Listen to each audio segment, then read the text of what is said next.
The alley reeked of garbage and rain. Zara Mitchell pressed her back against cold brick, one hand cradling her 7-month belly, the other raised in futile defense. 3 men loomed closer, guns glinting under the single flickering streetlight. 47,000, Reaper growled, his scarred face twisting into something cruel. Your boyfriend owes us 47,000. He ain't here, so you pay. I don't have it, Zara whispered, tears streaming down her dark cheeks. Please, I'm pregnant. Should have thought about that before Damon ran. Cutter grabbed her arm. Zara screamed. Then silence. A different kind, the kind that made predators freeze. Step away from her.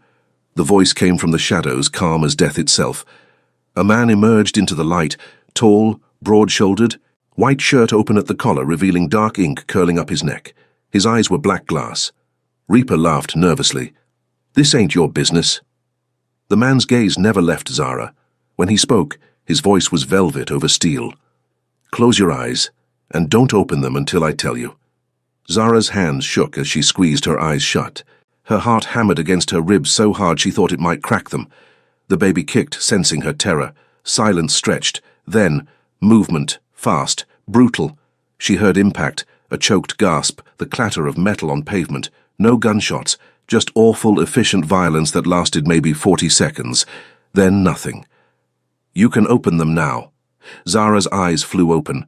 The 3 men were gone, vanished. Only the stranger remained, standing 5 feet away, white shirt still pristine, not a hair out of place. His neck tattoo, a tiger, she realized, fierce and protective, seemed to move in the dim light. Where? Her voice cracked. They won't bother you again.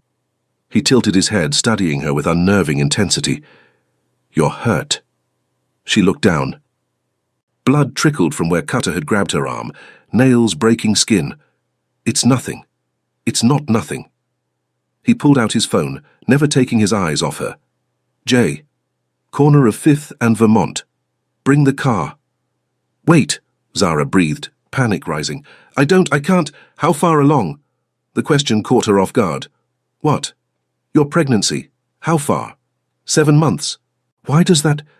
When did you last eat? Zara's throat tightened. She couldn't remember. Yesterday morning. The day before. I'm fine. His jaw tightened. You're malnourished. Your hands are shaking. You have bruises on your wrists that are at least 3 days old, and men just tried to kill you over a debt you didn't create. He stepped closer. You are many things. Fine is not one of them. A black Mercedes pulled up, sleek and silent. A man emerged, Asian, early 30s, concerned eyes. Boss? He saw Zara and his expression shifted to shock. Is she... She's coming with us. The stranger's tone left no room for argument. No. Zara backed against the wall. I don't know you, I don't... Those men work for the West Side Collective. They'll be back with more people, angrier. You think they'll care that you're pregnant? His voice was matter-of-fact, not cruel, just honest. You have 2 choices. Come with me and live, or stay here and die in this alley before sunrise. That's not a choice. No, he agreed quietly. It's not. But it's the only one you have right now. Zara's legs gave out. She slid down the wall, tears burning hot trails down her face. The baby kicked again, hard, as if telling her to survive.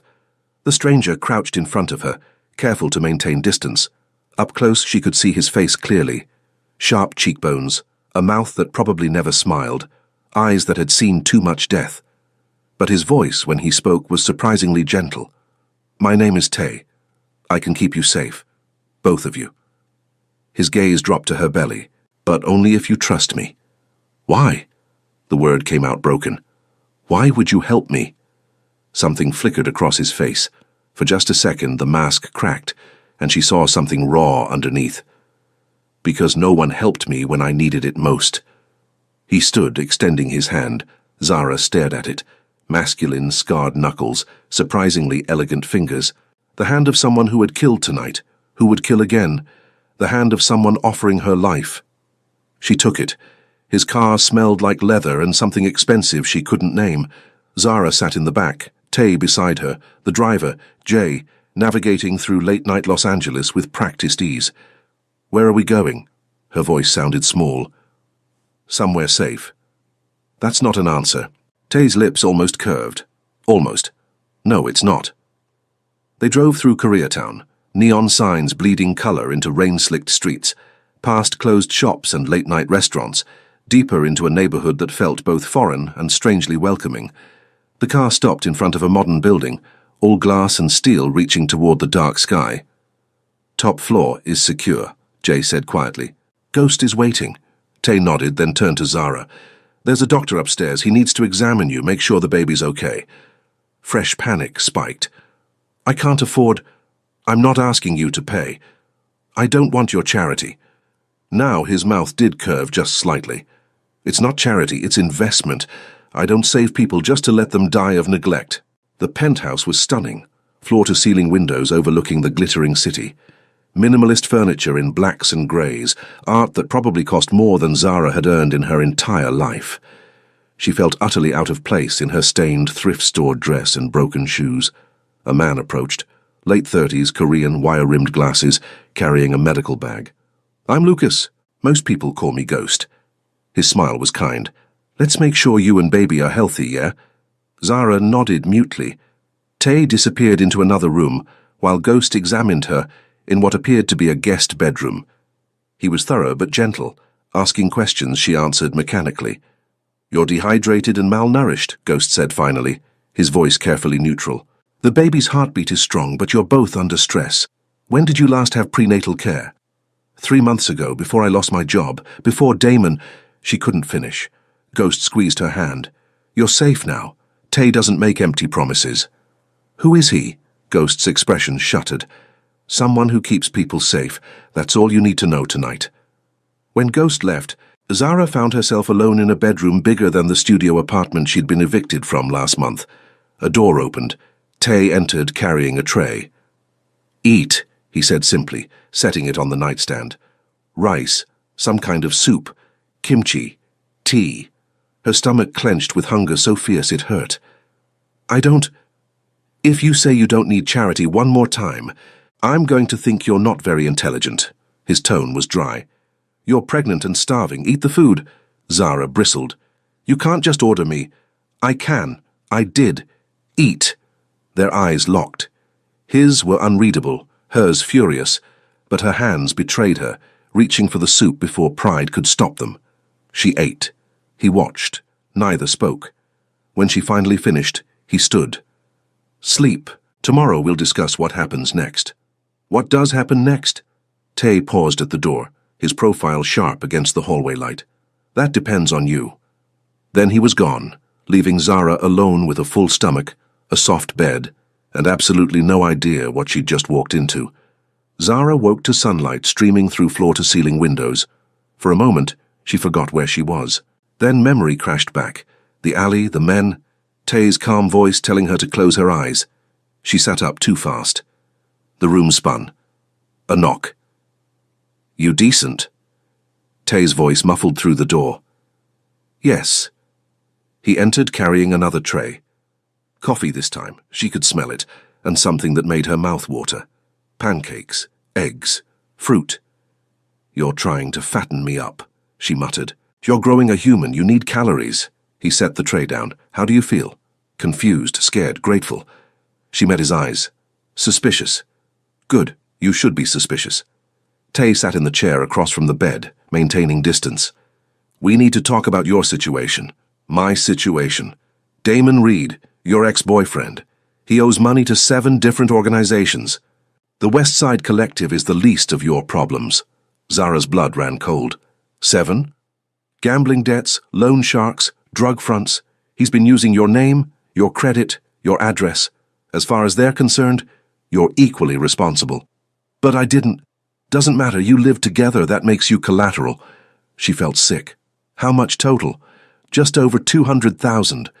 The number was so absurd she almost laughed. I don't have that kind of money. I don't have any money. I know. Tay leaned forward, elbows on his knees. Which is why I'm offering you a deal. Here it comes, Zara thought. The catch. The price. What kind of deal? You stay here under my protection. I settle your debts. In return, I what? Become your... What, exactly? Her voice turned bitter. I've seen this movie. I know how this ends. Tay's expression hardened. I'm not interested in forcing myself on a pregnant woman, or any woman. His tone was ice. I'm offering you employment. That stopped her. Employment? I own several legitimate businesses, a restaurant, an import company, real estate. You have a degree in business administration. How do you know that? He ignored the question. You can work, earn actual money, build something real, and in the meantime, you're protected. The baby's protected. Why? The question burst out. Why are you doing this? Tay was quiet for a long moment. When he spoke, his voice was carefully controlled. Because I know what it's like to be powerless, to be hunted, to have nowhere to go. His jaw tightened. Because when I was 16 and bleeding in an alley, no one stopped to help. They stepped over me like garbage. Zara's throat closed. She saw it then, the boy he'd been, alone and broken, the man he'd become to survive. What's the real price? She whispered. Loyalty, discretion. You don't ask questions about things that don't concern you. You don't speak about what you see or hear. His eyes bored into hers. And you don't run. People who run from me don't get far. It should have terrified her. Maybe it did. But it was also honest. No pretty lies, no false promises. I need to think about it. You have until tonight. Tay stood. Jay will take you wherever you want to go, but know this. The moment you leave this building, you're on your own. And those men? They're already looking for you. Zara spent the day in the penthouse, mind racing. She tried calling Nia, her best friend, but it went to voicemail. Everyone else had vanished when Damon's debts started surfacing. She found herself in the kitchen. Massive. Professional grade, spotless. A woman stood at the stove, elderly, Korean, humming softly. Oh! The woman turned, face breaking into a warm smile.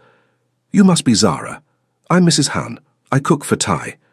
I didn't mean to intrude. Nonsense. Sit, sit. Mrs. Han gestured to a stool. You're too thin. Growing baby needs more nutrition. Despite herself, Zara sat. You work for him? Work for him. No. Mrs. Han laughed, chopping vegetables with practiced precision. I knew Tay when he was a boy. Angry, scared, alone. I fed him then. I feed him now. He doesn't seem like someone who needs taking care of. Everyone needs taking care of, even men who pretend they're made of stone. Mrs. Han's eyes softened. He's a good man, Zara. Complicated. Dangerous, yes, but good where it counts. How can someone be both dangerous and good? How can a tiger be both predator and protector? It depends on who you are to him. Mrs. Han slid a plate across, kimchi fried rice, perfectly seasoned. Eat, then decide if you trust him. The food was incredible. Zara ate slowly, thinking. That evening, Tay found her on the balcony, watching the sun set over Los Angeles. Have you decided? He asked. Zara touched her belly, feeling the baby move. I have conditions. His eyebrow raised slightly. Go on. I work. Real work, not make-believe. I earn my keep. Agreed. I want to know what I'm walking into. Not everything, but enough to protect myself and my baby. Within reason. And when the debts are paid, when I'm safe, I can leave. No strings. Tay's expression was unreadable. If that's what you want, it is. Then we have a deal. He extended his hand. Zara looked at it. The same hand from last night, still scarred, still dangerous, still offering life. She shook it. His grip was firm, warm. Welcome to my world, Zara Mitchell. Try not to die. Comforting. I don't do comfort. I do survival. As he turned to leave, Zara called out, "You or Tay?" He paused. Thank you. For last night.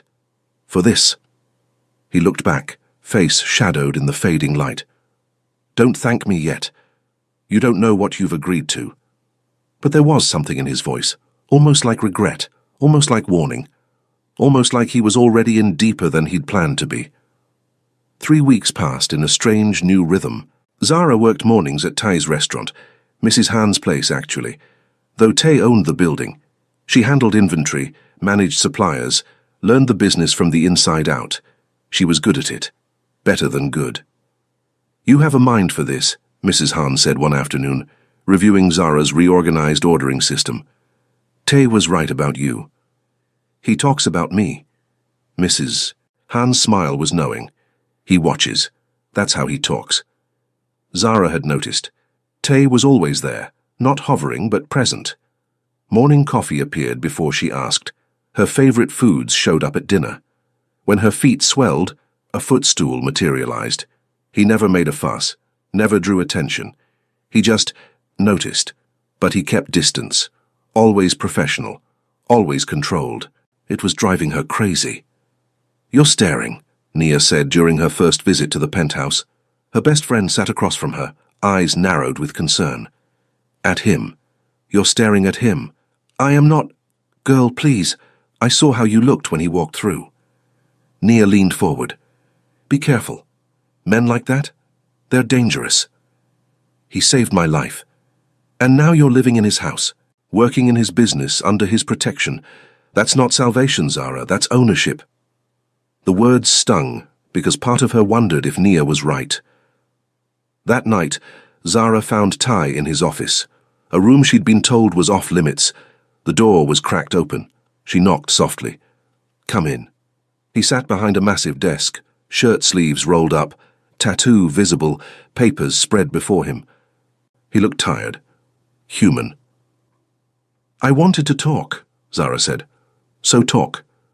Nia thinks I'm making a mistake, staying here." Tay's expression didn't change. "What do you think?" "I think I don't know you. Not really. You saved me, you're protecting me, but I don't know anything about you. What do you want to know?" "Everything, nothing, something real." She stepped closer. "Why did you really help me that night?" Tay was quiet for a long time. When he spoke, his voice was low. "My mother was pregnant when my father's enemies found her. I was 10. They didn't care that she was carrying my sister. They killed them both." Zara's breath caught. "Tay—" "I watched. Couldn't stop them. Couldn't save her." His hands flexed on the desk. "When I saw you in that alley, pregnant and terrified, I couldn't walk away, wouldn't. I'm sorry. Don't be. It made me what I am." He looked up, eyes dark. "I became powerful, so I'd never be helpless again, so I could protect what's mine. Am I yours?" The question hung between them, heavy with implications. "You're under my protection," Tay said carefully. "That's not the same thing." "Isn't it?" "No." He stood, moving around the desk, closer. "If you were mine, Zara, you'd know it. There'd be no question." Her heart raced. "And if I wanted to be?" Tay stopped, jaw tight. "You're pregnant with another man's child, vulnerable, dependent on me. Anything between us would be complicated. Wrong. Because you'd be taking advantage." "Yes." Zara laughed, the sound slightly bitter. "What if I'm the one taking advantage? Free housing, food, protection. Maybe I'm using you. Are you? I don't know anymore." She touched her belly. "I came here to survive. But now what? Now I notice things. The way you make sure I eat. How you moved the furniture so I wouldn't trip. That you learned what tea I like." She stepped closer. "You say you don't do comfort, but you're the most attentive man I've ever known." "Zara." His voice was strained. "Don't. Don't what? Notice that you care? That this isn't just business?" "It has to be just business." "Why?" "Because—" The word came out sharp. He ran a hand through his hair, composure cracking. "Because I don't get to have this. I don't get to care about someone and keep them safe. Everyone I've ever cared about has died. I'm not dead. Not yet." The bleakness in his voice broke something in her. Zara closed the distance between them, reaching up to touch his face. He flinched, but didn't pull away. "I'm not her," she whispered. "I'm not your mother or your sister. I'm not a ghost you need to save." "I know." "Then what am I?" Tay's hand came up, covering hers against his cheek. "A mistake I can't stop making." He pulled away, putting distance between them again. "You should sleep. It's late." Tay— "Good night, Zara." Dismissed. Again. Zara left, frustration and something deeper churning in her chest. She didn't understand this, didn't understand him, didn't understand why the space between them felt both too wide and not wide enough. She was almost to her room when she heard voices. Tay and another man, Jay. You're getting too close, Jay said. Everyone sees it. I'm protecting her, that's all. Is it? Because Morozov noticed. He's asking questions. About her. About why you care. Silence. Then Tay. Let him ask. Boss, if he thinks she's leverage, then I'll kill him, and anyone else who touches her. You hear yourself? This isn't you. You don't break protocol. You don't expose yourself for... For what, Jay? Say it. For a woman you barely know. For a baby that isn't yours.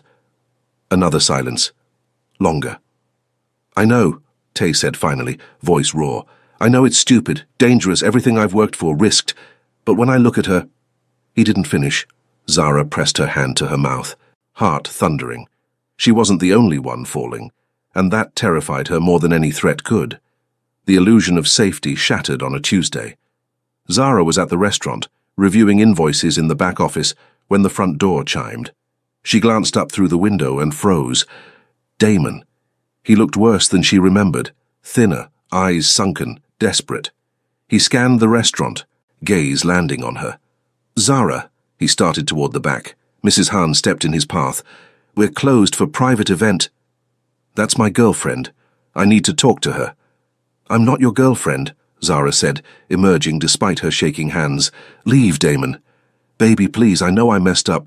You left me pregnant and alone with debts I didn't create. I can fix it. I got a job. I'm clean now. You're lying.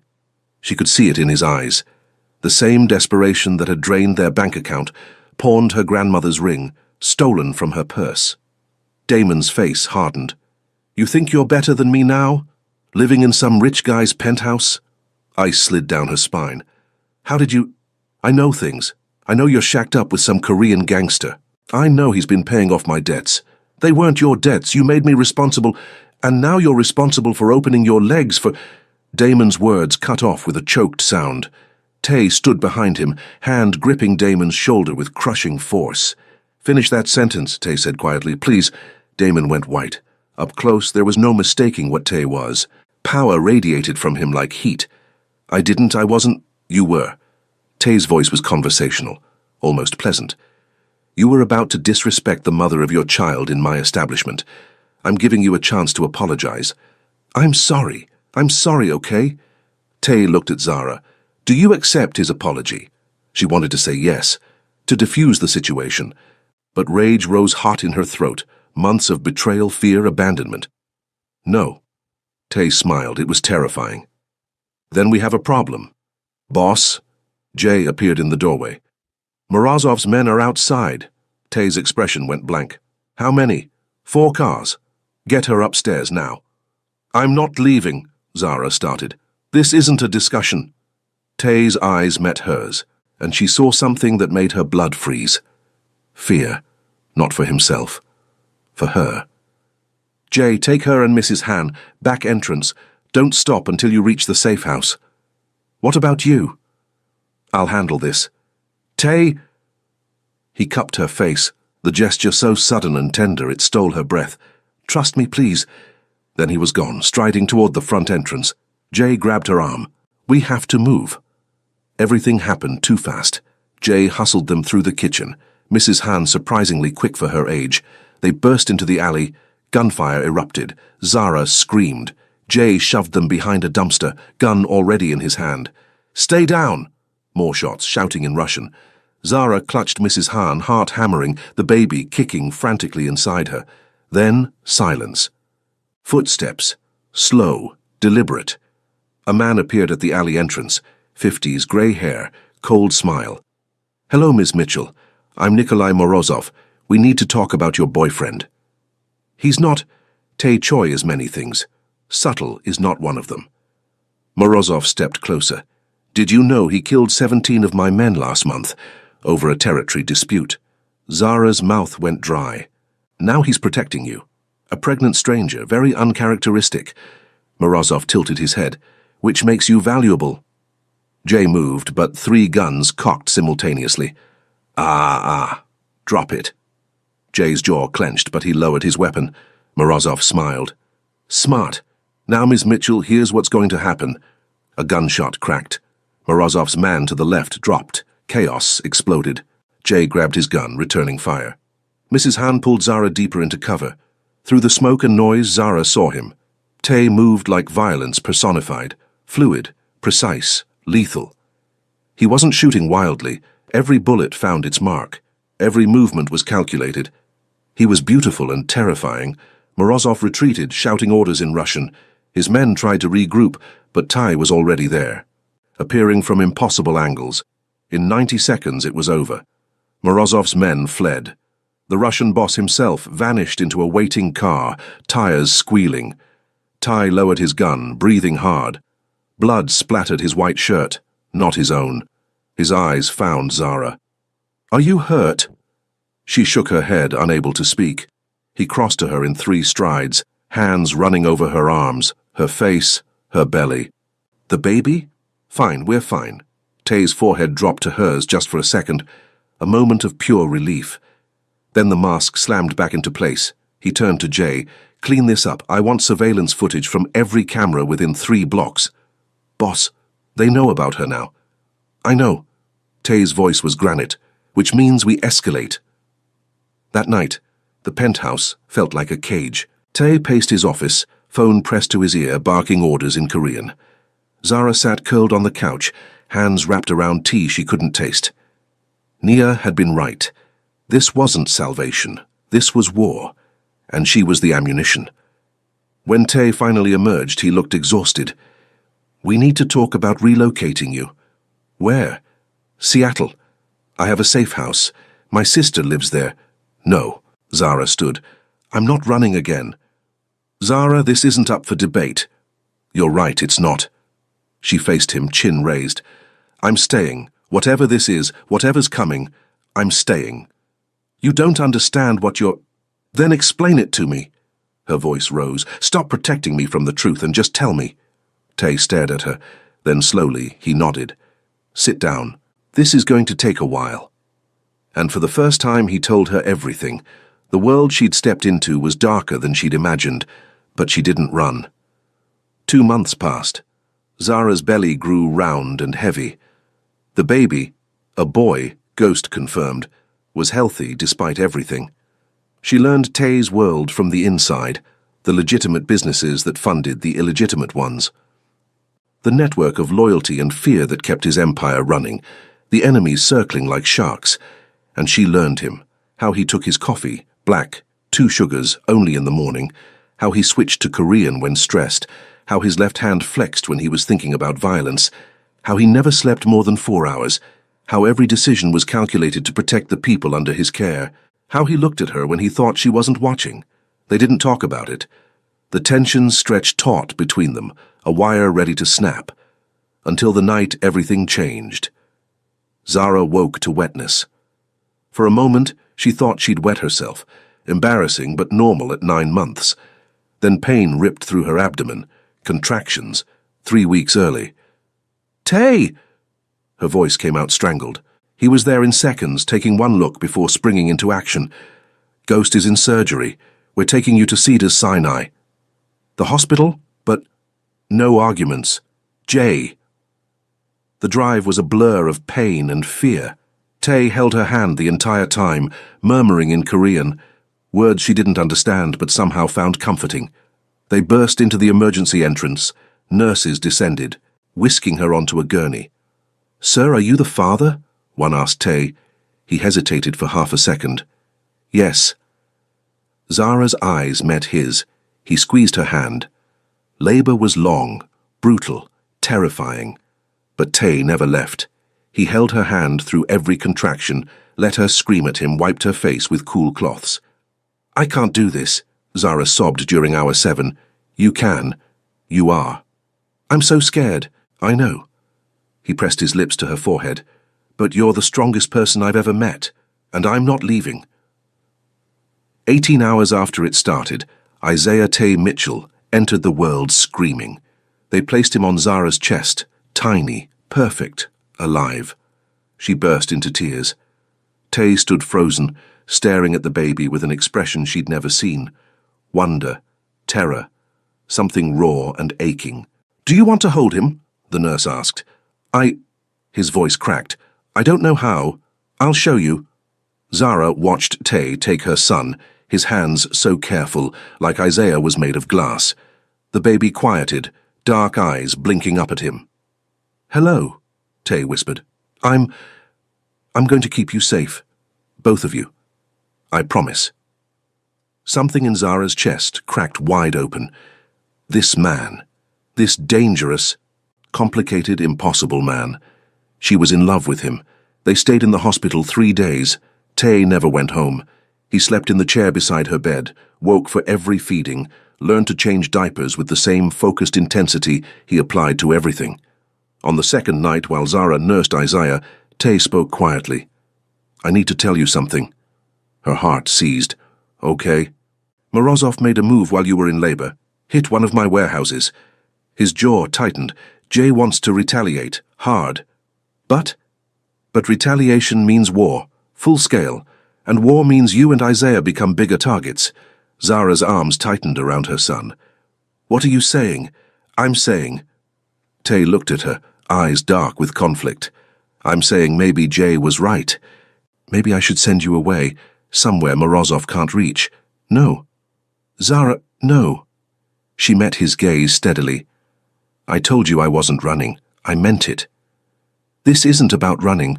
It's about surviving." "Then we survive together." She reached for his hand. "Tay, I know what you do. I know the risks, and I'm choosing to stay anyway." "You don't understand." "I understand that you're the only person who's ever protected me, who's ever seen me as more than a problem to solve, who's been there for every moment of my son's life when his own father couldn't be bothered." Her voice shook. "I understand that I love you." Tay went very still. "Zara, I know it's complicated. I know the timing is terrible. I know I come with baggage and a baby, and enough drama to fill a lifetime." Tears spilled over. "But I love you.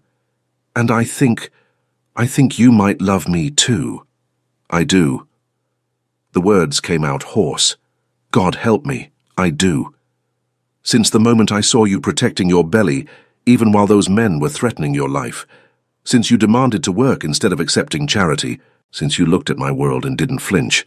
He cupped her face. "You terrify me. Because loving you means losing you. Everyone I love dies, I know." She turned her face into his palm. "But I'm still here.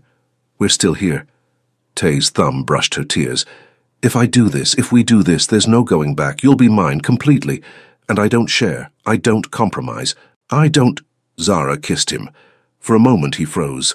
Then he melted into it, one hand sliding into her hair, the other cradling her face like she was precious. The kiss was soft, careful, achingly tender. When they broke apart, Tay rested his forehead against hers. "I need you to understand what this means," he murmured. "Being with me. The danger. The secrets. The life. I understand. No more halfway. No more pretending this is just protection. I don't want halfway. I'm not an easy man, Zara. I'm selfish and possessive and..." She smiled. "And you learned to change diapers for a baby that isn't biologically yours. And you held my hand through 18 hours of labor. And you look at my son like he's the most precious thing in the world. He is. You both are. Then stop talking and kiss me again." He did.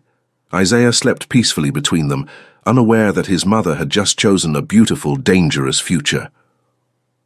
6 months later, Zara stood in the kitchen of their new home. Not the penthouse, but a house in the hills with a yard and security that would make Fort Knox jealous. Isaiah babbled in his high chair, throwing Cheerios at the floor. Tay sat across from him, patiently retrieving them, making the baby shriek with laughter. "You're encouraging him," Zara said, smiling. "He has good aim. I'm cultivating it. He's 8 months old. Never too early to start training." She threw a dish towel at him. Tay caught it without looking, smirking. The doorbell rang. Tay tensed automatically, hand moving toward the gun at his waist. "It's just Nia," Zara said. "Relax." "I don't relax." But he did. Slowly he was learning that not everything was a threat, that he could have this, family, love, normalcy. The war with Morozov had ended 3 months ago. Tay had made a choice, negotiate instead of annihilate. CD territory in exchange for peace. It cost him respect from some of his men, cost him power. But he'd gained something worth more. He'd gained a life. Zara watched him lift Isaiah, the baby grabbing his father's face with chubby hands. Tay's expression, soft, unguarded, happy, still took her breath away. "I love you," she said. Tay looked up, Isaiah on his hip, that rare smile curving his lips. "I know, I'm very lovable." She laughed. "You're impossible, and yet you chose me." "Every day," Zara agreed. "Every single day." Outside, the sun set over Los Angeles. Inside, a family that shouldn't exist but did anyway sat down to dinner. Together, safe, home,